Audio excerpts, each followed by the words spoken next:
Hey guys, welcome back to my channel. So today I felt like I had to tackle a conversation that a lot of people might want to avoid, but I felt like it was really necessary because when I started dating my husband, that is now, I couldn't find a lot of videos that spoke about differences. And it's funny because everybody talks about, being tolerant, being respectful, being patient, being all these type of things. But I have never had someone really tell me straight up that it would be more than difficult to really try to understand this your other person. So in this case, I although my parents are immigrants to here because I live in Canada, so they migrated here. But my parents literally didn't treat or teach me the ways of their country. So they're both Hispanic. They're both from Latin America, but I wasn't raised with the culture. So all those like memes out there that like like we have a bunch of people, we're loud, we're this, we're that. I'm gonna be honest with you. My parents were very conservative. We did not party. There were people that were just very tried to structure their own home. I never had the experience of having more than like 50 cousins around. I never had that. Well, so when I was growing up, like I didn't understand like it sounds funny, but I didn't understand racism because I never understood it because when I was raised here in Canada. So it's multicultural. Like I've never seen somebody for their race. So when someone told me, "Oh, they just came from I don't know, Lebanon or from Kenya," I thought it was just awesome. Like like we're integrating, we're just together. But once I met my husband, he's European, so I never even thought of the possibility of having racism in the family.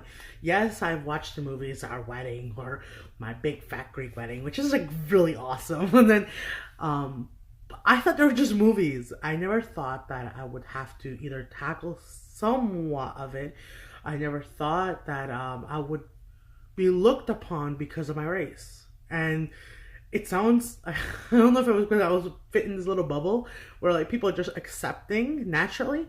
um so that's why I want to talk about that right now. When you're going together as a person or two people from two different places, different cultures, how there is a culture shock. There is I don't want to say that you gotta prepare yourself that you're just gonna be war. What I have to say is that you need to know how you love yourself 100%, or else criticisms from others can bring you down. Rejection is I never knew it was that real or so real, like how I'm going through it, and I cannot I call it, emphasize it to or go against it with my husband because unfortunately that's how he was raised. Thankfully we were able to go. We have built a bridge, and we have learned where things we gotta bury under and things that we have to tackle. And the number one thing was the way that we were raised. My tolerance level, I could say, is much more bearable because when someone cuts me off, I don't automatically say it's because of an Asian person. Like, no, like I just think about the person cut me off, they're rude.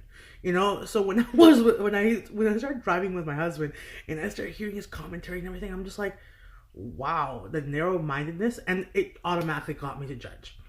And I felt bad because I said, this is the man that I picked, that I've loved, and that I enjoy being with, and there's nothing wrong with him. It's just that the way that he was raised. Their intolerance, or in this case where he comes from, is very intolerant. They're and not saying specific because this is not like I'm stereotype sterilizing people of where they come from, but what I mean is the way that he was raised was very different from where I was coming from. And it's been almost 2 years now, and we're still sometimes having this collision. But I don't take it as bad as I used to. See, before it was really hard for me to even try integrating with his family. Which, by the way, I'm gonna be very honest with you. I know that people want to be accepted and loved from the family, but honestly, you can't win. You can't always be winners. You just need to really know who you are and why you're with the person. So while being with him throughout this time, I realized that how much love he has for me and how much I have love for him, and this has to break the barriers of racism. It has to be break the traditions or and also a big huge factor was religion. So to basically be able to overcome these circumstances by just being loving. And I had a video previously about forgiveness, and I think if you were to understand what forgiveness means, like when you're with two people with different cultures, you understand that forgiveness is a huge tool that you can take your advantage. I don't like to promote I call it division. I think it's nice. It's understanding to understand. It's nicer to understand to be together with somebody, and learning how to listen, learning how to problem solve, learning how to not manipulate the person to being like you. See, like that's one of the biggest things that I've learned, and I previously mentioned um in my other videos that my husband and I have been separated for the fact that I couldn't understand. Well, I've learned that I can't manipulate a person to be just like me. That my ways are the right ways, or else he has to leave. Um, I've learned that it's his journey.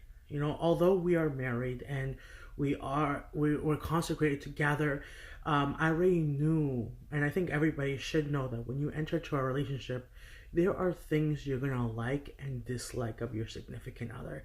There are things that you guys will not see eye to eye with, and if it's a deal breaker, it should have been something to be. You guys should have spoke about it before marriage. Now I understand that we like to jump ahead and it's gonna be fine. But the moment that you do find yourself in conflict, there has to be a pacifier, there has to be a mediator, there has to be, and if you know that the person that you're with isn't someone that likes to communicate, I really encourage you to have somebody that as a mediator. I don't recommend having people like-minded like you. It has to be somebody that has to look at both ends, and if that means going to counseling, if that means going to the nearest church and finding somebody that is there that is of influence, and that that there's mutual respect, you know what I mean? So if you can find that, that's awesome. But I know, because I've been there, done that it's really expensive. So if you can learn to watch videos, read books, knowledge is your biggest strategy. Now, why I'm saying this is because out of sincere humility, honestly, I did not hear it out. I always was very passive about talking about my relationship. The more that people didn't know about it, the more that I was happier with it, because I wanted to make sure people didn't think that I was a failure. I don't know how to explain it. I wasn't the person that would type everything out on Facebook or on Instagram or on Twitter. I don't do that. But what I do is in closed doors, I try my best to speak to my significant other in ways that I know that he can express himself. So when you're with somebody and you get to know them, number one, women, I think that we have the biggest problem, and I still do it till this day, and I try my best not to do it, but when I catch myself, I just, kind of understand that I shouldn't be doing it. And that is, we like to tackle on conflicts head on. We're like, today is a day, we're gonna talk about this, we need to speak about a strategy, we need to speak about a solution. Men are honestly really overwhelmed in just the fact that they have to work hard, they gotta come home, they gotta, you know, if you didn't have time to do the household chores, he's gonna have to help you with that. If you didn't have time to cook or whatever, then he'll have to tackle that. Believe it or not, I feel like women are much more natural jugglers, and there's some like gifted men out there that do the same thing. But in my case, I know my husband. I have to respect him in his time of work, because when he comes back, worst time to ever talk about something, it's just an automatic fight waiting to happen. Maybe for me, it could be easier because the moment that I have less energy, the less I could fight, you know? So, but in this case, when I say about racism, I'm talking about just natural uh, conflicts within the family. Sorry, within the family. And what I say this is because automatically, and I think it's just it's terrible to even know that, you know, being almost close to 2020, you know, like 2020, racism is still reoccurring, and even in a place like where I am, it's like the most diverse and multicultural city, I guess worldly. I still see it daily, and it's just it breaks my heart, because I never knew that I would have to go through it. So again, if you guys have questions or anything, you could put it down below. You can subscribe. It really doesn't matter. For, as I said before, this is my way of releasing what I have went through for maybe anybody that needs help. But I really encourage to tackle different strategies. It's not about bearing it under and saying forget about it. It's not about refusing to learn more. It's not about, oh, if he doesn't do it my way, or if she doesn't do it my way, what else? Like, I should just break up. It's not bringing me happiness. I feel like true happiness comes from the moment you realize that that it's okay. You know, like in my case, I have a more liberal approach of living, and my husband has a more conservative approach. And the fact that we both can still live together and understand each other just because there is true love, and that brings me happiness, because I don't have to avoid people just because they don't understand me. I've learned that that's very childlike in a way, very manipulative, and I'm sorry if I offend anybody already, but I mean, it just seems that trying to take things and making it your way will never give you the full essence of living, you know? Like, so I really encourage those couples that are going through cultural differences, religion differences, learn a way to live within your boundaries. There should not ever be disrespect or